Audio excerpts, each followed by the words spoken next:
Dallas Cowboys, right? Hey, Mike. David Moore, Dallas Morning News. You just talk about how CeeDee Lamb has evolved into that number one receiver role in so many different spots. Just how you I mean, is that similar to other guys you've used as far as moving around like Jordy Nelson or something? Well, I think it needs to be a must.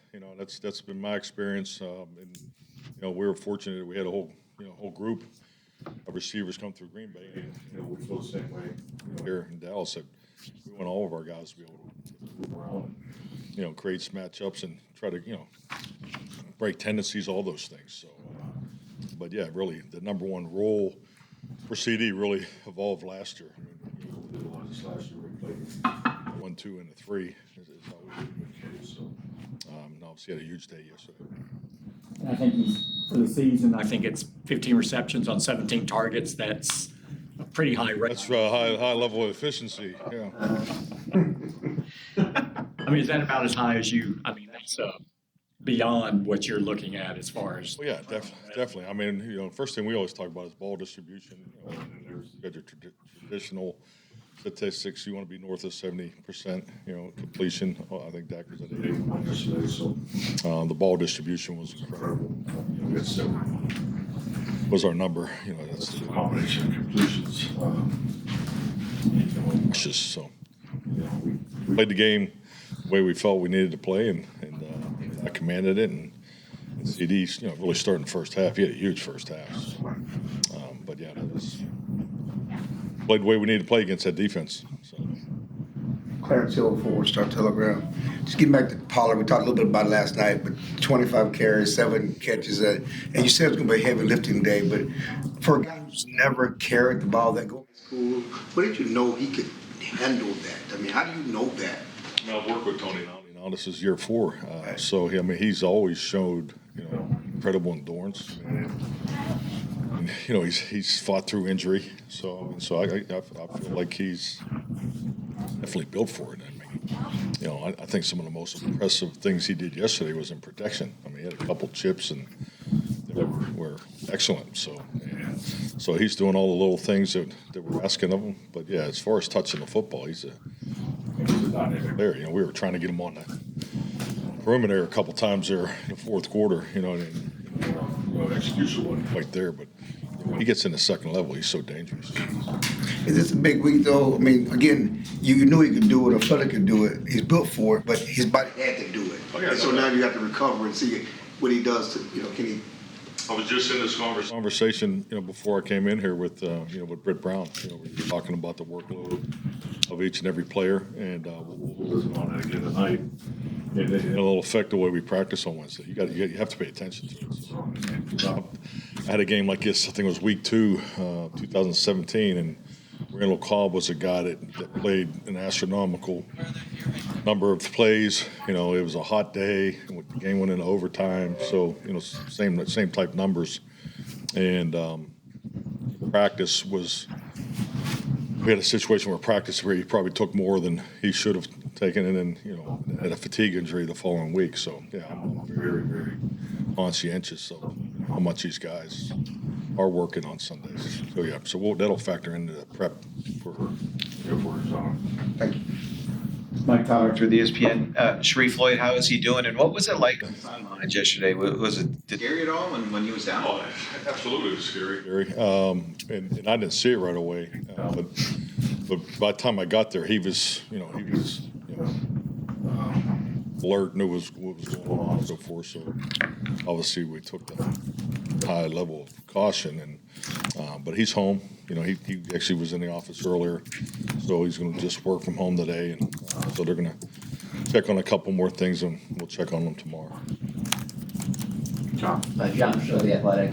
I know you jokingly said yesterday, horseshit play calling. When you look back at the offensive play caller in the game yesterday, how do you think he did? There's always going to be plays that I've making a mistake of being honest and telling the media what plays they were, so I'm not going to do it. I've graduated from that. So, no, there's always plays. I think every play caller goes through it. There's always plays that keep you up at night. It's important for for myself and my role to always work to be better. But yeah, there's a couple. There's the one, I had the one play down there in the tight red, and I ran the play. I called it too fast because based on what I called on first down, and when I saw the initial execution of the play, I went right to it. I was in a tempo mode, and we ended up losing a yard. So that I wasn't where I thought I was going to be, and it wasn't the right call specifically on the 6-yard line as opposed to being on the 3-yard line. So those are the little things. I'm also told that I'm holding the card too far away from my face. So so I got to go check the video because no one used to know what I looked like because I used to have it high and tight. So I got work to do. I got things to work on. So There was a scene in that quarterback show on Netflix with Kirk Cousins, and he was riding home with his wife in the car and talking about how there's just a couple plays every game that no matter if they win or lose, he always looks back on. It's like, this could have been better. This could have been Oh, yeah. like that for you. Absolutely. No, absolutely. I don't know if there's ever been in my experience, if you're north of 3, then it's not where I want to be. So, north of 3. Yes. Mike Sadi's The Athletic. Mike, yesterday, his first sack came right with the J-Ron Curse interception. He beat the guy right in the middle. We've seen him make so many plays off the edges and stuff. Is it kind of that next step and stuff, the way that he's kind of been able to dominate guards and centers at this point? Oh, definitely. And it's also, you got to give the coaches, starting with Dan, a lot of credit. It's, everybody has protections that are similar, but the protection adjustments in their toolbox, how they use them, is part of the chess match, part of the game plan. And, to be able to try to create a one-on-one with him, but more importantly, how they react to it. They go to a 5-man slide, and that gives Leighton, because Leighton could be the smaller rusher on the edge. Does it give him an opportunity on the back? So all that plays together, and that's why it was so important not just to play Micah at the outside, rusher position on the edge all the time, because I know from an offense perspective, I said it since he arrived here, you create targeting issues by moving them around. If you line them up every time to my right, then I can get to them 5 or 6 different ways if you keep moving them around. So, and that's really what we've been doing since he got out. And through your experiences, has he changed the way that he kind of attacks the blocker in front of him when he is put in these different positions? Oh, definitely. I think Micah is improving in every aspect of his game. I think he had a really good offseason. Came back stronger. And he's more equipped. Because he's playing these different positions, and not only does he understand what he's doing, but he understands how it affects the whole scheme of things and really the opportunities he's creating for others. Nick Harris, DallasCowboys.com. Have you had a chance to meet with Ronald Jones today, and then what do you expect him to be able to bring to this team? I have not met with Ronald, and we haven't discussed exactly the direction we're going there. Calvin Watkins, Dallas Morning News. You got some offensive linemen that were nicked up. Game Doga and Zach. Just where do you stand with some of those guys? Saw Zach before came in here. I don't see Zach practicing on Wednesday, but we'll see what Thursday brings. So I think he'll definitely have an opportunity to potentially play Sunday. And same thing with Chuma. He's kind of the same. How did that Bass look? He got Play did good. Yeah, what an experience, huh? Hey, welcome to the NFL. So, no, I thought he did a nice job. He obviously got reps both at the left guard and the right guard. So I thought both our young guys, what a great experience for them. So great experience. Mike McCarthy, Dallas Morning News. Tyler Biadasz recovered another fumble. Yep.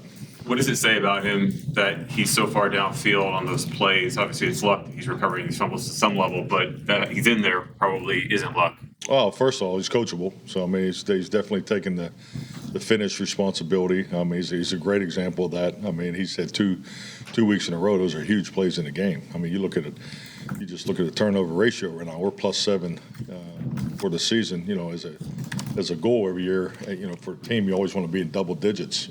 Over the course of a year. So, but the most important thing is he haven't gave it away, and that's a credit to Tyler because he has saved us on 2. Hey, Coach. Patrick Walker, DallasCowboys.com. One of the big emphasis for you guys in the offseason was upgrading the run defense. You bottled up Saquon Barkley under 50 yards. You're going against Breece Hall, Dalvin Cook, proven talented backs.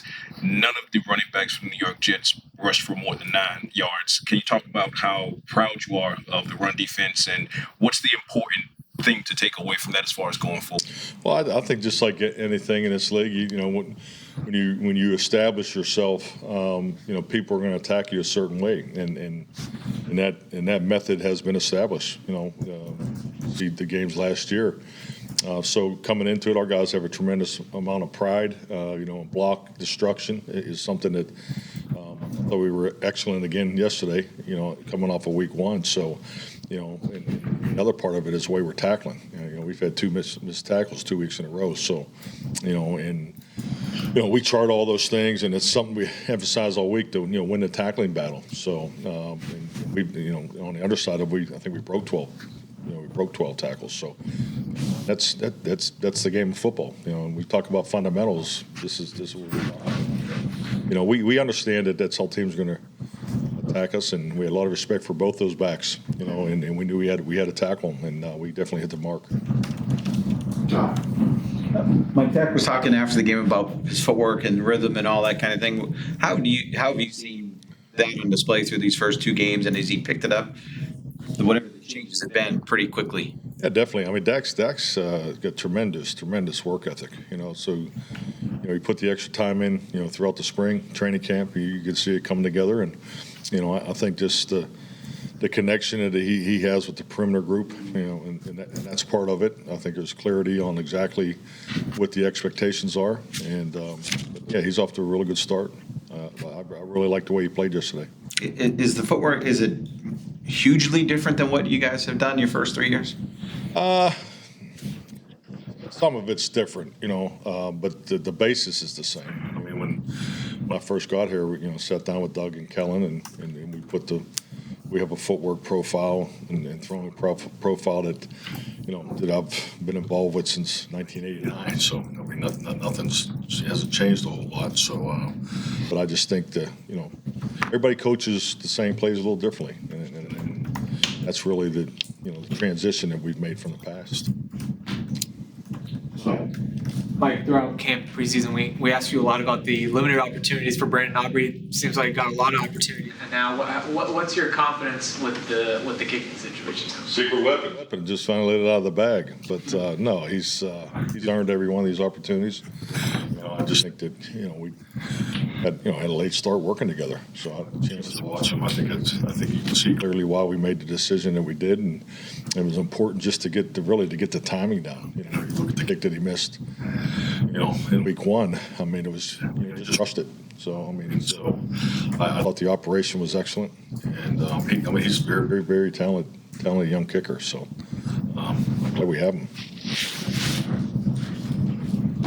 I know you want to score every time in the red zone, but it certainly, do we appreciate the success you did have against a really good Jets defense, or Are you asking me if you appreciate something? I'm just saying, how do you balance that? You struggled in the red zone, but that's a really good defense that you're facing, and certainly you moved the ball a lot against them. Yeah, and the big challenge against them is, they're so talented.